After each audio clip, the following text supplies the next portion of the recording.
Well, welcome and thank you for watching. This is the London System versus Maxim 1000 Game 2. And if you read in the description of this video, I simply said that my play in this game could be summed up in one word, and that is sloppy. Truly, this was a game in which I encountered some dynamics I had not had to encounter before, especially in the very beginning, and my inexperience and immaturity in utilizing the London system shows up. I'm only bailed out because Maxim 1000 was a little bit worse than I was. So if you happen to have a weak constitution, you may want to avert your eyes on this game, but let's begin. So the London opens with d4, d5, bishop to f4, and bishop to f5. And this was the move that kind of threw me off because I'd yet to encounter this in any of my previous games.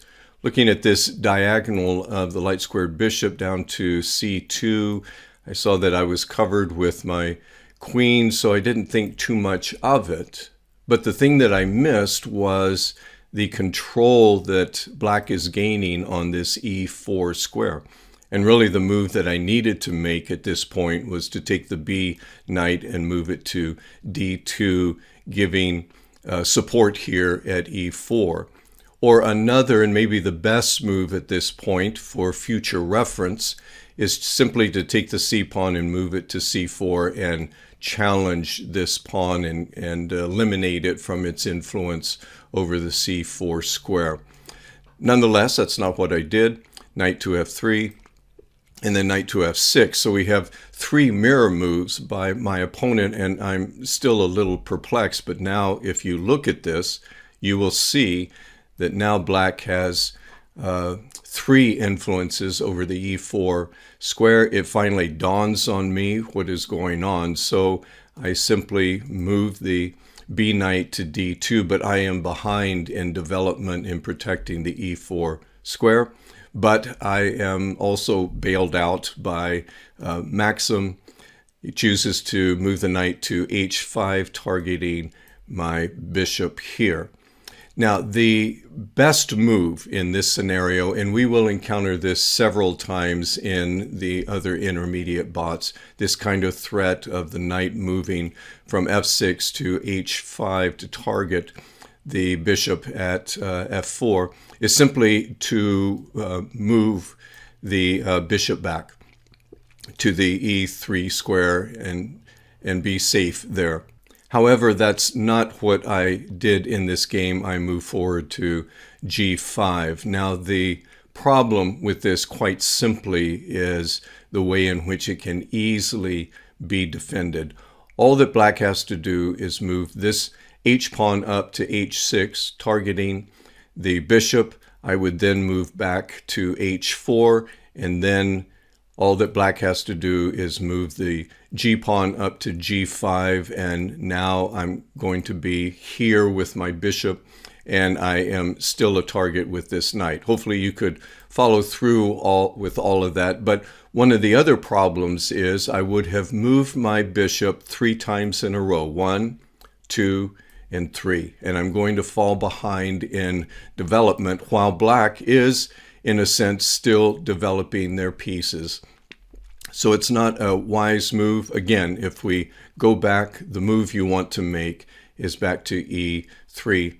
That's not what I did. But again, I get bailed out by Maxim by moving his knight to a6. And now I move my e-pawn up to e3. Again, this is a mistake because by doing this, I've cut off any opportunity or chance for my bishop to come back to e3 for safety, and really have doomed it to be in this type of loop once again. So make note of this in your future play. Don't do this. So Maxim responds with c6, and now in my infinite wisdom, and I say that tongue-in-cheek, I look at this scenario and I think, well, you know what? I can just bring my pawn up here and I can fork these two, and I'm going to get one of them. It makes sense, right? But if you would, if you need to, pause the video and see the utter stupidity of this play. Okay, well, this is it. All this bishop has to do is just take.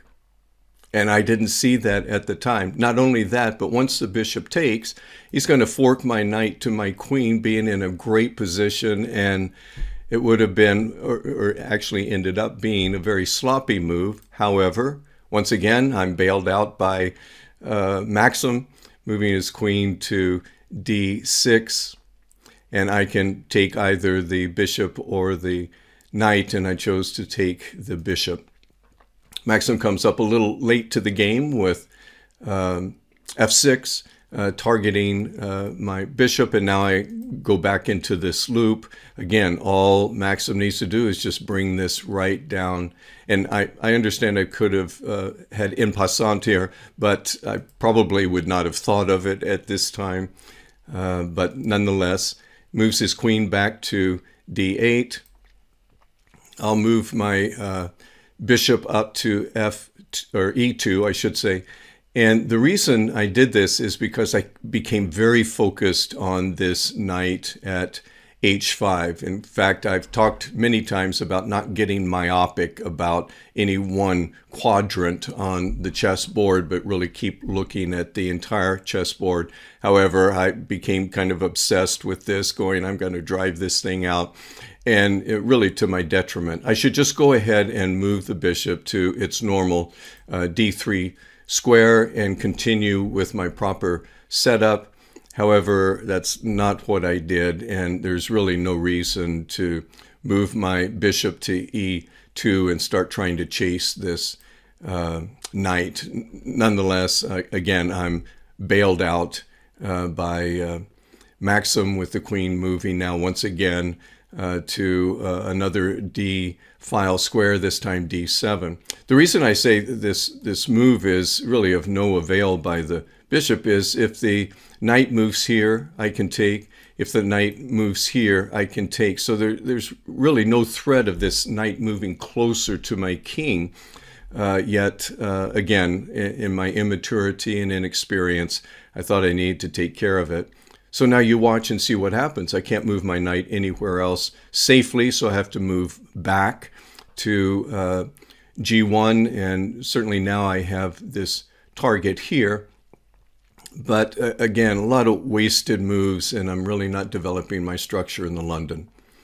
Again, kind of bailed out by Maxim, because if you had noticed, this pawn right here at f5 is unprotected, and all the queen has to do is come down. Having come down, if the queen had made this move and taken this pawn, would have immediately protected the knight from any attack, or at least it would have been a trade. And again, I'm just not really thinking well at this point. So I go ahead and take because it's available, and now for some reason, instead of just continuing on with some kind of normal development for the London system, maybe c3, or move my knight back to f3, and then maybe move on from there. I become obsessed now with this light squared bishop, and I'm looking at this thinking, well, maybe if I do something like this, I can get to the king. And again, I keep moving one piece several times. But before I do that, I'm going to take a shot at the queen by moving my dark square bishop back to g3 and targeting the queen. That looked like a good move at the time. Again, neglecting development. Queen moves back, and now you can see my thinking and come down here.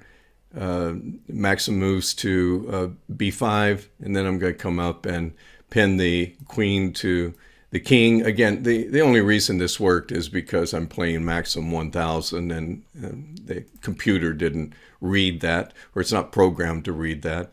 Nonetheless, it's just not good chess. The rook moves to e8, and now I can just simply take. King takes back. So now, instead of making a move that could help me in my setup and kind of get back to the London structure, I do this. I move my queen to h5, thinking like I did with the bishop. What's good for the goose is good for the gander. I'll just move my queen like this. And at this point, it's just becoming laughable as I look at this some 8 or 9 months later at my play. At the time, it made sense, but now I'm just shaking my head at my own play. So Maxim moves back to d8, and here comes the queen, just like the bishop. And, you know, there might be some good things that can come from this, but the only reason it does is because I'm playing Maxim 1000. And he's just playing a little bit worse than I am at this point. So Maxim responds with knight to b4. Now, certainly to possibly protect this square here and this pawn. However, the other thing we need to make note of, and for whatever reason I actually saw in this game, was the knight coming down here to c2 and forking my king and my rook, ultimately capturing the rook. So I was able to see this. Simple resolve to that is just to move the king over to d1 and protect the c2 pawn. Maxim responds with another pawn move to h5, and now I can kind of flush this knight out at b4, move my pawn up to a3, target the knight, and the knight would obviously need to move back probably to the a6 square. However, it chooses to go on a kamikaze run here to c2, and so I'll take with the king.